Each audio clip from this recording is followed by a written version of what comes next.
Assalamualaikum warahmatullahi wabarakatuh. Selamat datang kembali di kelas online Kimia Dasar 2. Di sini kita masuk ke pertemuan 10 dengan materi kesetimbangan asam basa 2. Ini merupakan lanjutan dari kesetimbangan asam basa 1. Jadi materi minggu lalu harap jangan dilupakan.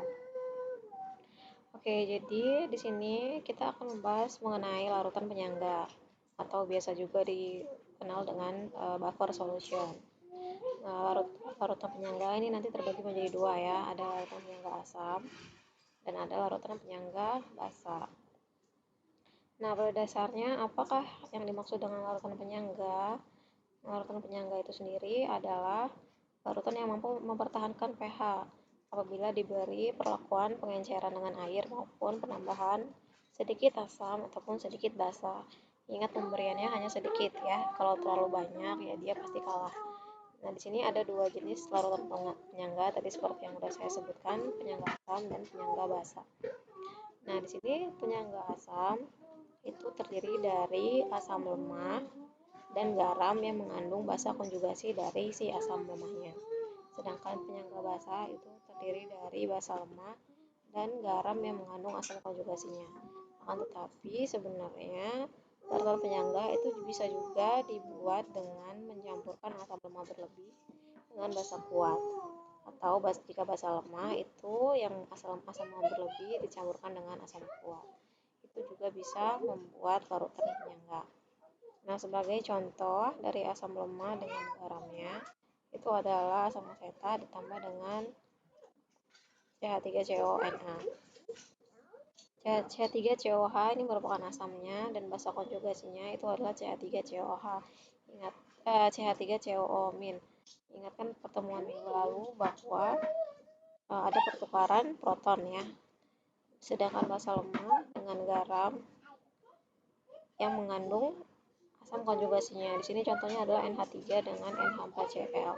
Di sini NH3 adalah basa lemahnya dan NH4 plus itu merupakan asamnya. Karena masih ingat juga kan kalau asam itu dia kelebihan proton.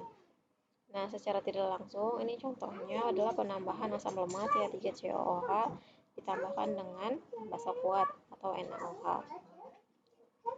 Dan yang terakhir ini adalah penambahan contohnya basa lemah NH3 ditambah dengan HCl asam kuat. Oke, selanjutnya kita akan masuk ke cara perhitungan pH larutan penyangga asam. Di sini kita pakai konsep kesetimbangan. Tapi sebelum kita masuk ke konsep kesetimbangan, kita pertama-tama ketika akan menghitung itu harus mengionisasi garam yang mengandung basa konjugasi dari si asam lemah. Jadi NaA di sini tulisannya diionisasikan menjadi Na plus aqueous tambah A minus aqueous. Nah, selanjutnya asam lemahnya itu ketika dibuat kesetimbangan jangan lupa panel reversibel itu menjadi H plus amin. Dan saat dihitung Ka-nya atau kesetimbangannya itu kita seperti biasa ya bagikan antara konsentrasi produk dengan konsentrasi reaktan. Nah, untuk mendapatkan H plusnya tinggal di bolak-balik aja perhitungan matematisnya menjadi Ka dikalikan konsentrasi Ha dibagi konsentrasi A minus. Dan ketika mencari pH-nya tinggal dilogaritmakan minus saja. Nah, contoh soalnya sebagai berikut. Oke, kita masuk ke contoh yang ada di modul kalian, yakni contoh 1. Di situ dikatakan bahwa apabila 100 ml HNO2 1 molar ditambahkan dengan 100 ml NaNO2 1 molar dengan nilai Ka diketahui 7,1 kali 10 pangkat minus 4. Nah, hal pertama yang harus kalian lakukan yaitu ionisasi garam. Di sini kan garamnya udah jelas ya, NaNO2. Lalu yang kedua, ionisasi asam lemah. Di sini asam lemahnya adalah HNO2. Lalu setelah itu didapatkan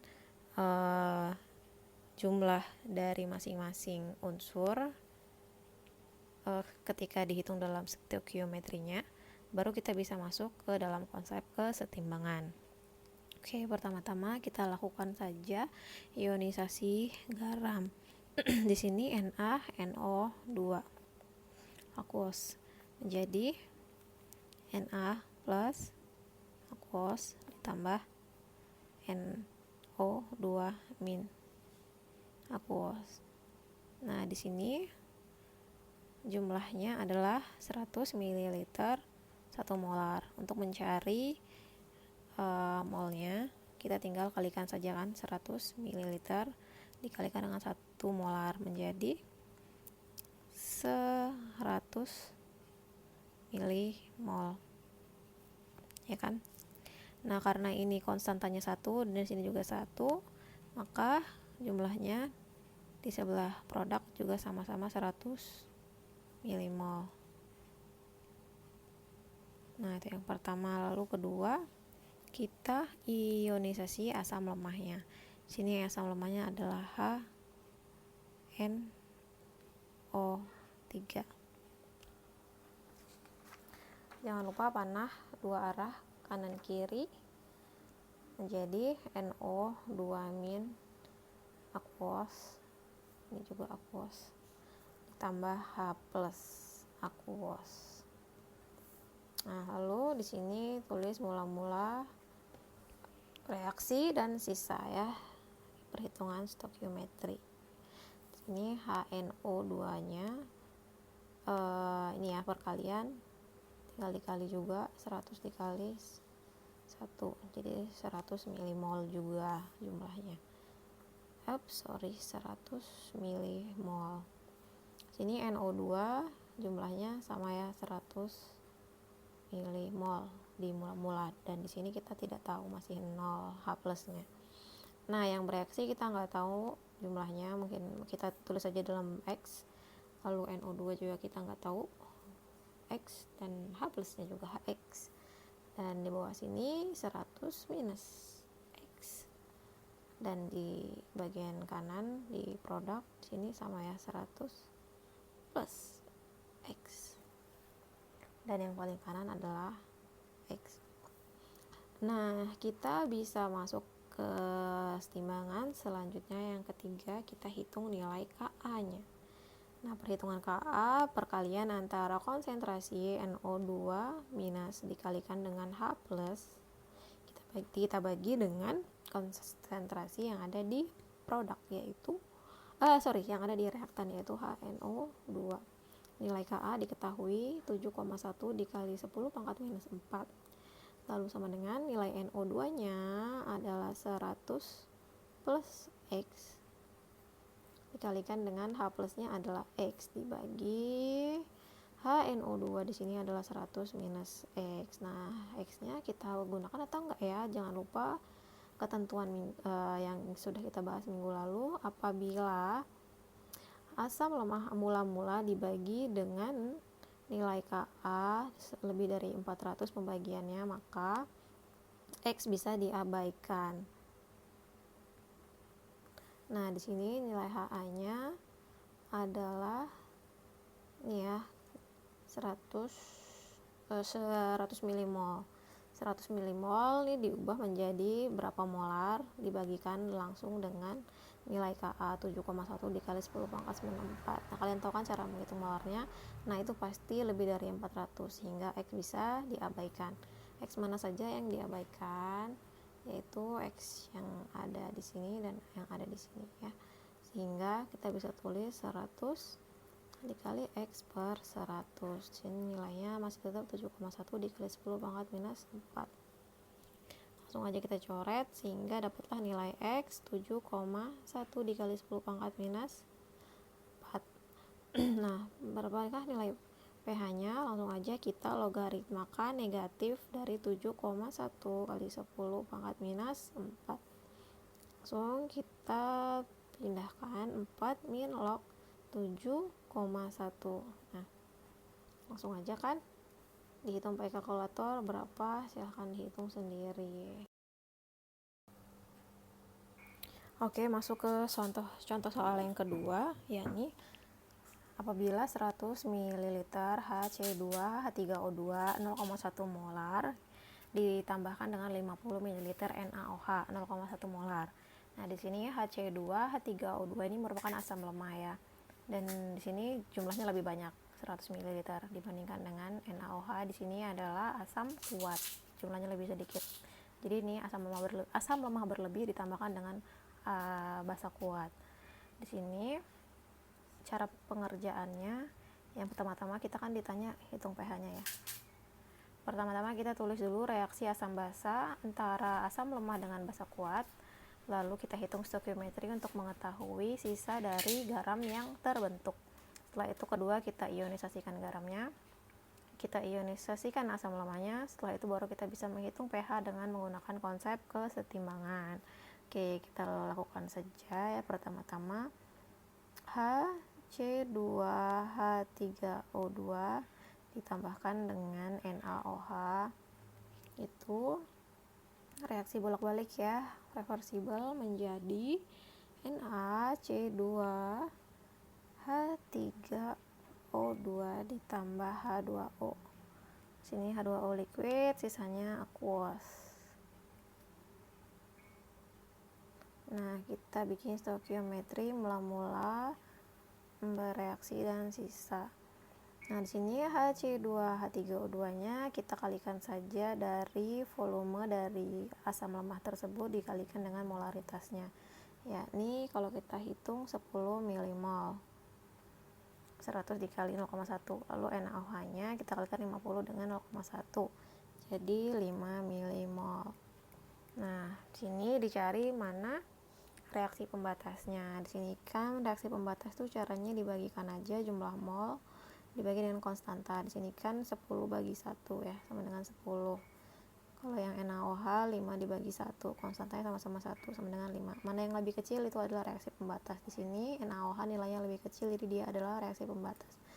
Nah, otomatis ini kan 1 per 1 dikali 5 milimol yang bereaksi. Di sini 1/2 dikali 1 per 1 dikali 5 sama juga ya, 5 milimol. Di sini sama garamnya yang bereaksi adalah 5 milimol juga. Nah, kalau air bisa diabaikan, nggak perlu dihitung karena dia fasenya liquid. Nah, ini sisanya adalah 5 milimol asam lemah. Lalu di sini habis, lalu garamnya bersisa 5 milimol juga. Oke, sudah selesai ya yang pertama dan stoikiometri. Lalu bagian kedua adalah kita akan mengionisasi garam. Di sini garamnya adalah ini ya, yes, NaC2H3O2 dalam bentuk aqueous. Kita akan ionisasi, ingat ionisasi satu arah kalau garam karena dia habis. Jadi Na plus ditambah C2H3O2 minus. NaC2H3O2 jumlahnya kita pakai nilai ini ya yang sudah kita hitung tadi. Berarti di sini jumlahnya adalah 5 milimol.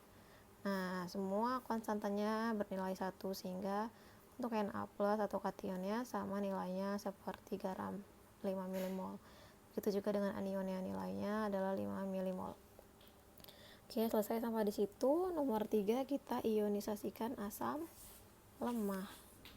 Asam lemah kita ionisasikan HC2H3O2 menjadi, nah kalau ini panahnya reversible bolak-balik ya karena dia asam lemah, menjadi H plus ditambah C2H3O2 minus. Nah, kita hitung secara stoikiometri mula-mula bereaksi sisanya. Nah, C2H3O2 nya kita pakai yang sudah kita hitung di sini ya. Sudah bersisa 5 milimol. Lalu di sebelah sini mula-mulanya kita tidak tahu untuk H+, tapi untuk basa konjugasinya kita tahu nilainya 5 milimol. Dapat dari mana? Dari sini ya. Nah, lalu yang bereaksi kita tidak tahu, tulis saja X, semuanya X. Nah, lalu yang sisa di sini 5 minus X, di sini X, di sini 5 plus X. Ya kan? Bener nggak? Selanjutnya baru kita bisa masuk ke konsep kesetimbangan. Nah, ini yang keempat ya. Ka perhitungannya sama dengan konsentrasi dari produk C2H3O2 minus dikalikan dengan H plus dibagi dengan konsentrasi reaktan, ini asam lemah Hc2H3O2. Nah, sama dengan Ka-nya kan diketahui ya, nilainya 1,8 kali 10 pangkat minus 5 dikalikan dengan konsentrasi yang sebelah kanan 5 plus X dikalikan dengan X dibagi dengan 5 minus X. Nah, X nya perlu diabaikan atau enggak ya? Dihitung lagi dengan cara seperti di awal tadi ya, seperti minggu lalu ya. Ya, ini asam lemah awal dibagi dengan nilai Ka-nya. Di sini asam lemah kita cari dalam satuan ini ya, 5 milimol dibuat menjadi molar. Ya, ini jadinya kan 5 kali 10 pangkat minus 3 dibagikan dengan volumenya tadi 100 ya, jadinya 0,1 dibagi sama Ka-nya 1,8 kali 10 pangkat minus 5. Nah, kalau nilainya lebih dari 400 maka X bisa diabaikan. Kebetulan ketika kita bagi itu nilainya memang lebih dari 400, jadi X kita abaikan. X mana saja yang diabaikan nih? X yang pertama, X yang kedua, sehingga nilainya menjadi 1,8 kali 10 pangkat minus 5 sama dengan 5 dikali X dibagi dengan 5 ya. Nah, 5 nya bisa kita coret sehingga didapatkanlah nilai X 1,8 kali 10 pangkat minus 5. Kita mau cari nilai pH nya, tinggal saja kita logaritmakan negatif dari 1,8 kali 10 pangkat minus 5. Nah, turun aja deh 5 nya ke depan dikurang log 1,8. Nah, bisa dihitung ya berapa nilai pH nya. Nah, sekian, nomor 2 sudah selesai.